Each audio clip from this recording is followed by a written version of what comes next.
what you saw right there was the transfer of mechanical energy from the shoestring into electrical energy through the motor generator. This is a permanent magnet DC motor. And we produced, it looked like it peaked out at 19 volts from me just ripping up on it. So how does that translate from creating electricity into doing work? So now I'm going to directly demonstrate this is the transition of mechanical energy into work, into electrical energy, back into mechanical energy. So if I spin this,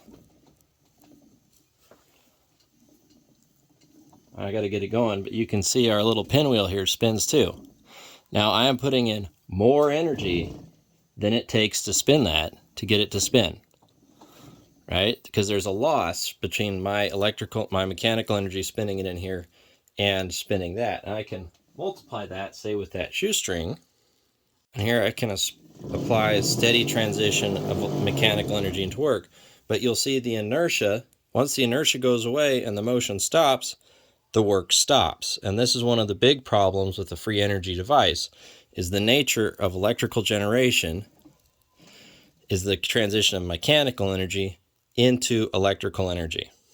But the energy's got to come from somewhere, in this case, my mechanical input.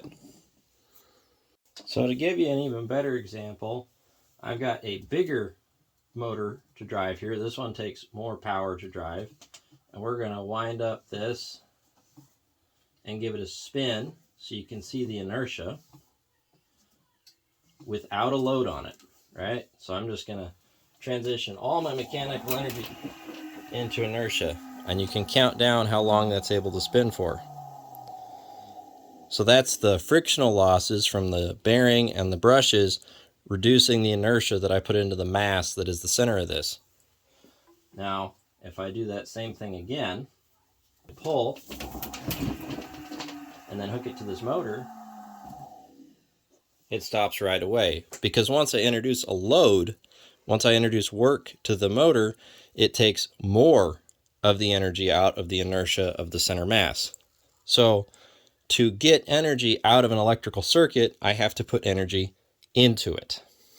Quest to build a free energy device, you need two components typically. You need an electric motor or generator and an electric generator or motor.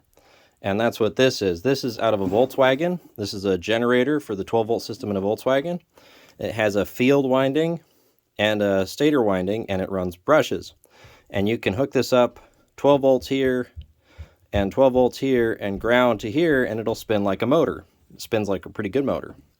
So in building our little attempt at a free energy device, these are the two components we're going to need. And the idea is, or at least as it's been described, is that when you start the system where the motor is driving the generator or the generator is driving the motor, and both of these devices will do both things, that somehow enough energy is produced that there is enough energy to maintain them driving each other and power other accessories.